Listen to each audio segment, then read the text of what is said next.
Welcome back mga kapuso, laing Kapuso Star. Personal nga may bisita di sa atong studio, atong makauban karong buntaga. Morning, kumustahan mga kapuso? We have with us di sa atong studio sa GMA Regional TV Live Sparkles, Jeric Gonzalez. Mayong buntag, Jeric. Hello. Kumusta? Mayong buntag sa lahat ng mga kapuso natin sa Visayas. And good morning. Thanks for having me. Thank you for joining us this morning. Kumusta ang iyong umaga, Jeric? Nakapag-breakfast ka na ba daw? Yes, tapos na po. Ang sarap ng pagkain.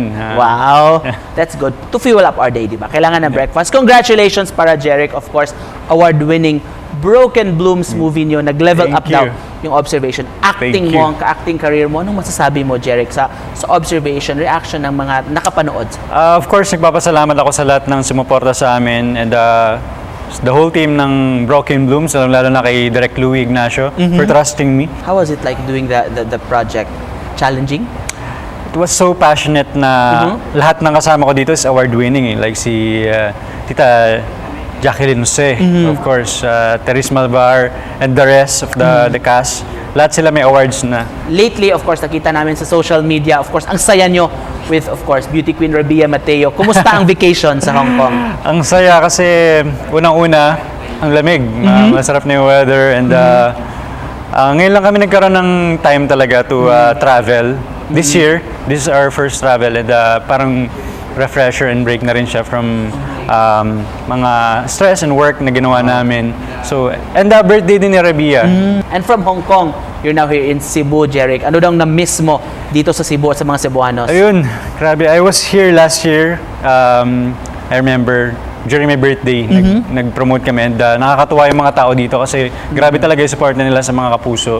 And yung pagtanggap nilang sobrang init. And syempre yung pagkain, yun yung masarap Na-miss talaga. mo? Chorizo, lechon. Speaking of Beauty Queen pala, Jeric, sadya mo rito sa Cebu, yung sa pageant in Lapu-Lapu City, in line with their fiesta, Binibining Lapu-Lapu. Kumusta daw ang experience mo meeting or serenading those beautiful ladies sa Lapu-Lapu City fiesta, Jeric?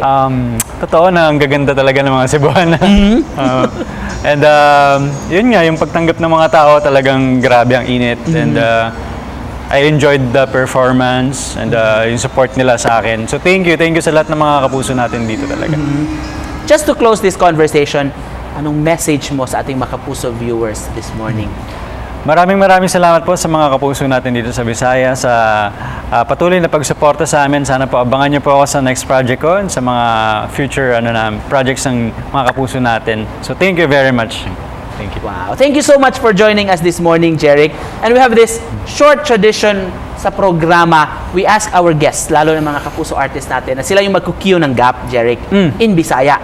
So, we have the prompter naman. So, can you please do the honors, Jeric? Mga kapuso, mabalik pa ang GMA Regional TV Live.